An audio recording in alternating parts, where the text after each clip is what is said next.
فتح مکہ کے روز بنو مخزوم کے دو آدمیوں نے ام ہانی بنت ابو طالب کے گھر میں پناہ لی۔ ان میں سے ایک حارث بن حشام مخزومی تھا۔ حارث ام ہانی رضی اللہ عنہ کے سسرالی رشتہ داروں میں سے تھا۔ اسی دوران ان کے بھائی حضرت علی بن ابی طالب ان کے پاس آئے تو ام ہانی نے ان کو بتایا کہ انہوں نے ایک مشرک کو پناہ دی ہے۔ یہ مشرک بھی کوئی عام آدمی نہ تھا، کفر کے بہت بڑے سرغنے ابو جہل کا بھائی تھا۔ حضرت علی رضی اللہ عنہ نے کہا، اللہ کی قسم، میں اللہ کے اس دشمن کو ضرور قتل کروں گا۔ پھر اسے قتل کرنے کے لیے تلوار سونت لی۔ یہ دیکھ کر حضرت ام ہانی رضی اللہ عنہا نے کہا کہ بھائی ایسا نہ کرنا، یہ میری پناہ میں ہے، اس کو میں نے پناہ دی ہے۔ لیکن حضرت علی نے اپنی بہن کی بات پر کوئی دھیان نہیں دیا اور حارث کو قتل کرنے کے لیے آگے بڑھے۔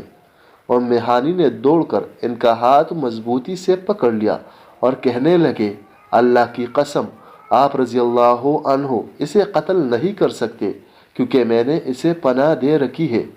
حضرت علی نے اپنے آپ کو بہن کے قبضے سے چھڑانا چاہا تو انہوں نے مزید مضبوطی سے ان کا ہاتھ پکڑ لیا۔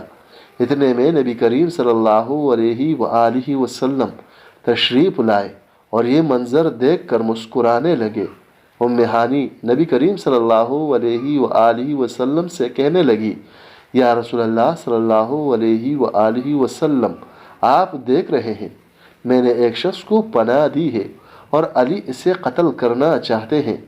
رسول اکرم صلی اللہ علیہ وآلہ وسلم نے فرمایا، اے ام ہانی، جسے تم نے پناہ دی اسے ہم نے بھی پناہ دی، اور جسے تم نے جان کی امان بخشی اسے ہم نے بھی امان بخشی۔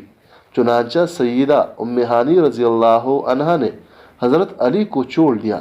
بعض کتب تاریخ میں یہ بھی مذکورہ ہے کہ پھر رسول اللہ صلی اللہ علیہ وآلہ وسلم نے فرمایا، اے علی، تم پر ایک عورت غالب آ گئی۔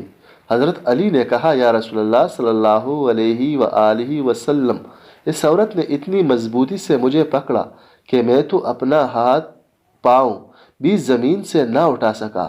نبی کریم صلی اللہ علیہ وآلہ وسلم یہ سن کر ہنس پڑے اور فرمایا، ابو طالب کی ساری اولاد بہادر ہے۔